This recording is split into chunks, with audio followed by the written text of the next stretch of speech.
Have you ever had something and wanted more? Maybe you had a bowl of ice cream and you decide that you need a second bowl of ice cream. Yeah, that's me like every time I ever eat dessert. And sometimes wanting more is okay. But what about wanting something that somebody else already has? Let's be honest.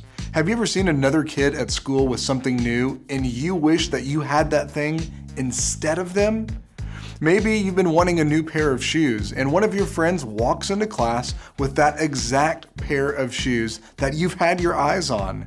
If we're not careful, we can allow this nasty attitude of jealousy to come in. This attitude that wishes that you had those shoes instead of them. And does this feeling ever make us happy?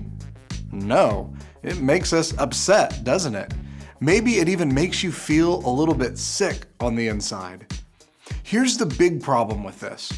You and I are on a mission, and allowing that jealousy in can mess us up on our mission. Our mission is to first love Jesus and to really know Him. Not just know about Him, but to be able to know Him and spend time with Him like you would with a friend. The second part of our mission is to share the good news of Jesus with other people, to show Jesus to others and let them know that He came to rescue them also. Now let's say that I'm going out on a mission. I'm going on a big journey. There would be a few things that I would want to make sure that I take along with me. Like if I was going on a camping trip, I would want to be sure to have the right supplies. A travel backpack, a sleeping bag, a water canteen to fill up on the go, a hiking stick. Okay, so I've got my stuff, got what I need for this journey, but I've got to be careful to not add extra supplies. You know, sometimes we want to take extra things with us, but more is not always better. Extra things can actually distract us and keep us from getting where we want to be. Let me show you what I'm talking about. A globe to map out your destination. A tiny backpack for style. A trophy from the 3rd grade, just in case you need to brag. A tennis racket. A battle axe. A power drill. A makeshift helmet to protect against bears. Okay, now this is getting ridiculous. The letter H. A chair. Okay guys, I think we're done now.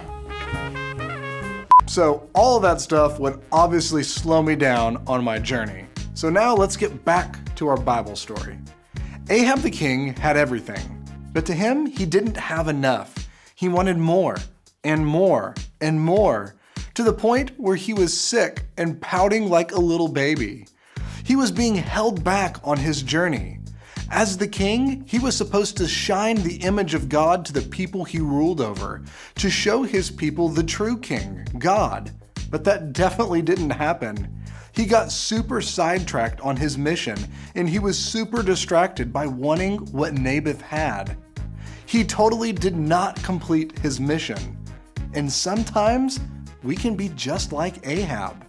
We let wanting stuff, especially other people's stuff, distract us and keep us from gaining ground on our mission.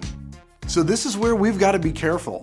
Because when we start to think that if we just had his strength or her looks, his grades, her popularity, it's like we're carrying a ton of extra stuff with us on our journey. Not only will those things weigh us down, but they'll distract us and keep us from getting where we want to go. Not only can wanting what others have make you feel sick, it can actually lead you to do some sick things. For Ahab, this eventually led to Naboth being killed. Talk about sick. Often for us, this leads to other sick things like stealing, disliking others for what they have, being jealous, talking bad about others, making up stories about other people. And all of those are pretty sick, aren't they? So what do? How do we stop wanting what others have? Well, Paul in the Bible said that he learned the secret of being content. Paul, who was writing the book of Philippians in a prison, had everything taken away from him. But still he said that he was doing just fine. How? He knew what he had. He knew that he had Jesus and that he was on a mission. Paul didn't have much stuff, but he did have the most valuable thing ever, the most costly thing ever. He had Jesus. He had the right to be a child of God through what Jesus has done. How expensive is that? It cost Jesus his own life. And Paul knew that he was on a mission now, and he was living his life to complete his mission. He wasn't living his life just to get more and more stuff to be distracted by that. He was not going to let wanting stuff keep him from getting more of Jesus and sharing the good news with others. If you've been wanting what others have, and it's been making you feel sick, or even do some kind of gross things, I want you to think about Jesus. He's a king, not a king like Ahab.